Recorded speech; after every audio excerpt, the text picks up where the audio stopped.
Welcome back to AM Sports Cover 4. And I want to talk about Nick Saban. Now, Nick Saban retired at the end of last year. Illustrious career, arguably the greatest college football coach of all time. I would say that's Bobby Bowden, but of course I'm a homer because I'm a Florida State graduate and FSU fan. But certainly the argument can be made for Nick Saban being the greatest college football coach of all time.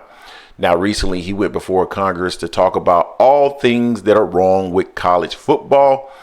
And the portion of this particular conversation that he had with Congress, he talked a little bit about his wife. And his wife used to talk to the recruits and the recruits' parents and would tell the recruits' parents how well she's going to take care of their kids when they come there, and that everything was about developing them into young men and so forth and so on. And then at some point she changed where it was like all these players are interested in is what they're going to get paid. And, why are we still continuing to do this? And Nick Saban, again, eventually retired. For me personally, it's not surprising that Nick Saban would retire. And quite honestly, I believe any old school coach more than likely has one foot out the door, right? And it's because of how things have changed. This isn't our standard college football that we saw back in the 1980s or the 1990s. Hell, this isn't even the college football that we saw in the early 2010s. Everything has changed. But Saban is blaming it solely on NIL. Now, NIL does play a factor in this, but that's not the sole reason. Now, let me start off by saying this. For a while, Alabama was getting all of the best players in the country, and they were able to hoard them and keep them, right? But now, with the advent of NIL, now that we have NIL in place where these other schools can pay exorbitant amount of money for these college athletes, and it's all above board. Not only that, you have the transfer portal in place where if a kid goes to Alabama and he is not playing or the things that were promised are not being delivered, he is no longer stuck there. He can actually move on to another school where the environment might be better for either his skill set or his opportunity to make it to the NFL. That is the real issue that Nick Saban has. It's become more competitive because of NIL, and he is unable to just simply hoard talent. You have to recruit your roster every single year, and that can become exhausting for somebody like Nick Saban, who I believe is in his mid-70s. So that's the real issue. When it was beneficial for just Alabama, it was okay.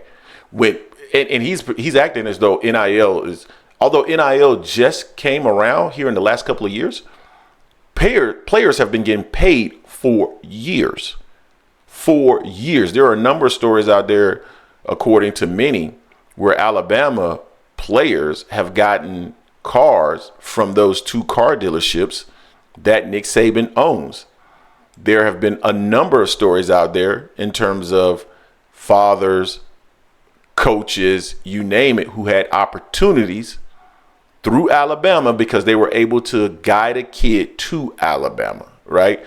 So Nick Saban has benefited this for quite some time. It's not like he is just this innocent guy that has not participated in paying these players. The true challenge, again, is not just NIL, it's the transfer portal. When you think about the transfer portal, now kids can transfer. I think originally it was just they could transfer one time and then they had to wait. They've thrown that out the window. Now they can transfer every single semester as long as they're within the transfer window. The transfer window, they can actually transfer from schools. So that means you have to recruit not only year round, but you have to recruit every single semester the kids that you have on your campus and who are on your team. That is challenging. And that's part of the reason why there's an issue. Then when you start to think about the early signing period where you gotta recruit your current class, you got to recruit your current roster, and then once you sign that class, you got to continue to recruit all the way until the spring, until the window is closed. That is very challenging. And then my personal opinion, NIL, although it's satisfying some of the requirements and making all this stuff above board. In reality, what needs to occur with college football is the two mega conferences, which are the SEC and the Big Ten. They need to break away and have their own commissioner. Schools need to pay players directly, right? Pay them directly. That's what needs to occur. And those kids need to be on contracts. That way you can no longer just simply get up and leave, because you need a level of consistency in order for college football fans to be interested. If every freaking semester they're seeing a turn and kids moving from here, that is a turnoff. It is. Whether you are old school college football fan, which many of us are, or you are a new school college football fan, seeing your team. I mean, imagine the NFL where your roster is flipping every few months, where you don't know if a guy's going to be on your team tomorrow. That can become challenging, right? So getting that structure that is similar to the NFL, where you have players who are on contracts for a set amount of time, I think is critical. I think at that point you can eliminate the transfer portal. There's no need for it, because players are on contracts, and then once the contract is up, then you go and you do whatever it is you need to do, or you don't.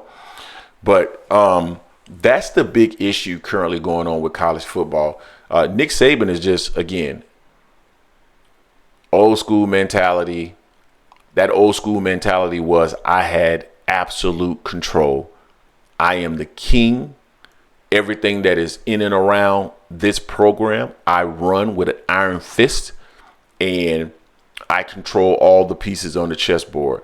And with NIL being introduced, with the transfer portal being introduced, he no longer has that authority. He no longer has that power, that absolute power as it relates to his program. And he wanted nothing else to do with it. That was it for him. That's my personal opinion on Nick Saban, because just players getting paid, that's been happening for a very, very, very long time. And I'm pretty sure Nick Saban is aware of that.